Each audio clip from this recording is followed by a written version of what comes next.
niyo po ginagawang relevant yung brand nyo sa Gen Z at Millennials? With so many brands in the market, it's going to be very important for a brand to be able to differentiate itself talaga.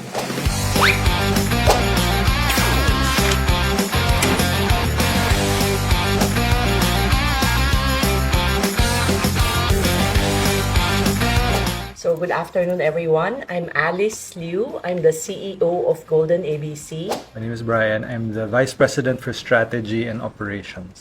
How did the Golden ABC start? The first brand it launched was in March of 1986, and that is the brand that you are probably more familiar with. That's Penshoppe. Started initially as a garment manufacturer, so we had a factory that produced clothes. That was how the idea of Penshoppe was born. My mother-in-law, our founder, the founder of Golden ABC, naging guarantor siya sa isang kaibigan na may garment manufacturing na negosyo dito sa Manila.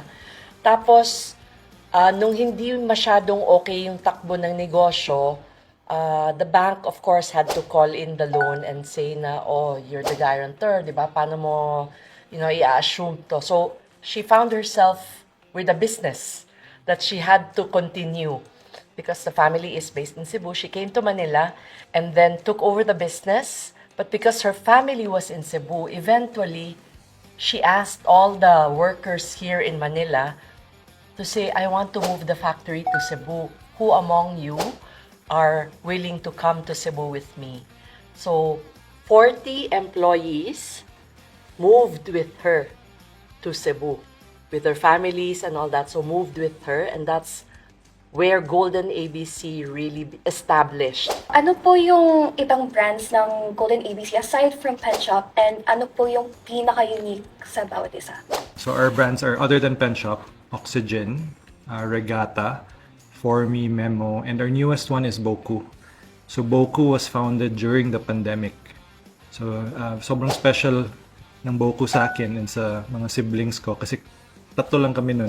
During the pandemic, walang lalabas, diba? Other than being the newest, I think it is the most unique. Kasi it was, again, born online during the pandemic.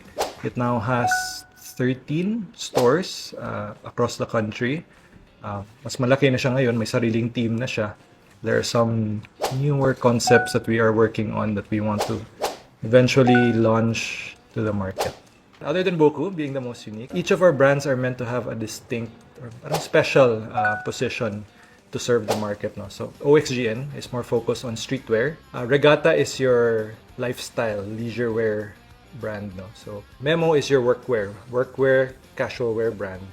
For Me originally was really the Penshoppe ladies. While each of our brands are unique in the market, parang they're all common in that they all somewhat started similarly from Penshoppe. Paano nyo po ginagawang relevant yung brand nyo sa Gen Z at Millennials? With so many brands in the market, it's going to be very important for a brand to be able to differentiate itself talaga, di ba?